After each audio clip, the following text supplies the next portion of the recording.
गहरे जंगलात के दरमियान बसने वाले छोटे से गांव मंगलापुर में एक छोटी सी लड़की नीहा अपने माँ बाप के साथ रहती थी। उसका बाप शहर में नौकरी करता था और कभी कभार इसके लिए तोहफे लेकर आता। एक बार वो नीहा के लिए एक पुरानी सी एंटीक दुकान से एक खूबसूरत गड़िया ले आया। गड़िया के लंबे सियाह बाल, चमकती नीली आंखें और पुराना गुलाबी लिबास था, लेकिन उसकी मुस्कुराहट में एक अजीब सी बेचैनी थी, जैसे वो जिंदा हो। नीहा ने उसका नाम मेरा रखा और उसे अपने साथ सुलाने लगी।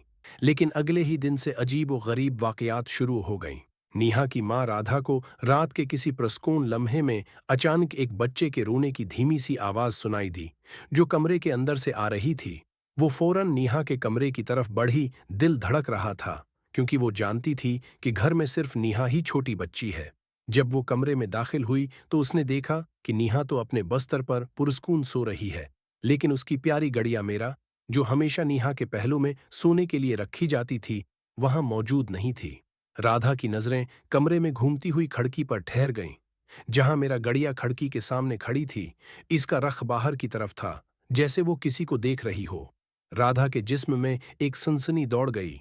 इसने जल्दी से गड़िया को उठाया और उसे नेहा के पास रख दिया, ये सोचकर कि शायद नेहा ने ही रात में उठकर गड़िया को वहां रख दिया हो। लेकिन सुबह जब नेहा ने ये कहा कि आमी, मैंने तो मेरा को अपने साथ ही सुलाया था, तो राधा के रोंगटे खड़े हो गए, क्योंकि उसे अब यकीन हो गया था कि कुछ तो गलत है। गड़िया खुद ब खुद हरकत कर रही थी। कुछ दिनों बाद की बात है, जब नेहा के वालिद राजेश ने रात के अंधेरे में अपने बेडरूम से अचानक एक अजीब सी हरकत महसूस की। उन्होंने देखा कि मेरा गुड़िया, जो हमेशा नेहा के कमरे में रहती थी, इस वक्त कमरे के एक कोने से दूसरे कोने तक चलती हुई नजर आई। उसके लंबे सियाह बाल हुआ में लहरा रहे थे और उसकी आंखों से एक अजीब सी चमक निकल रही थी।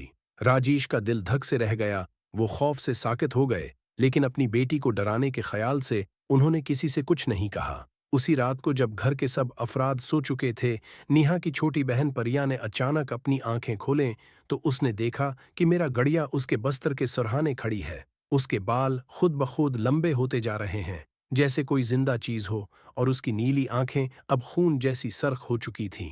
परिया ने इतनी जोरदार चीख मारी कि पूरा घर जाग उठा। लेकिन जब सब दौड़े दौड़े कमरे में पहुंचे तो उन्होंने देखा कि गड़िया मामूल के मुताबिक नेहा के पास पड़ी है।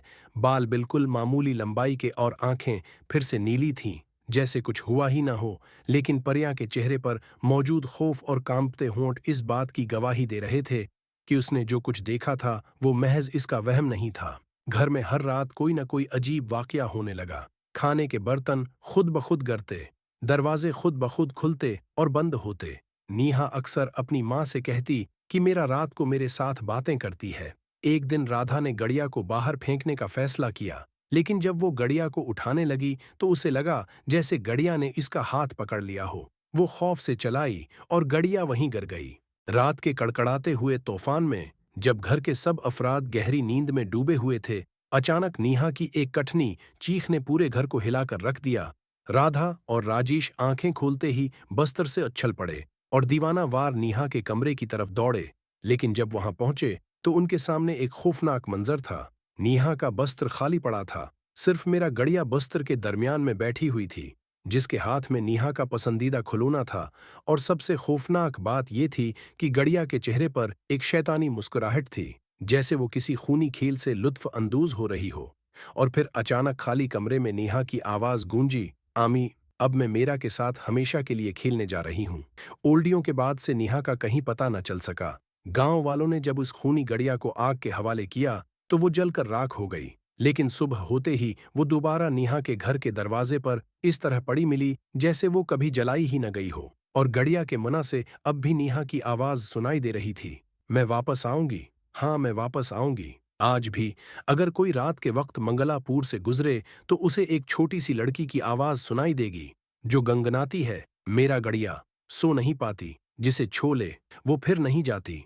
और अगर आप कभी किसी एंटीक दुकान पर एक पुरानी गड़िया देखें जिसकी आंखें नीली और मुस्कुराहट खौफनाक हो, तो याद रखें, शायद वो मेरा हो, जो अपना अगला शिकार ढूंढ रही है।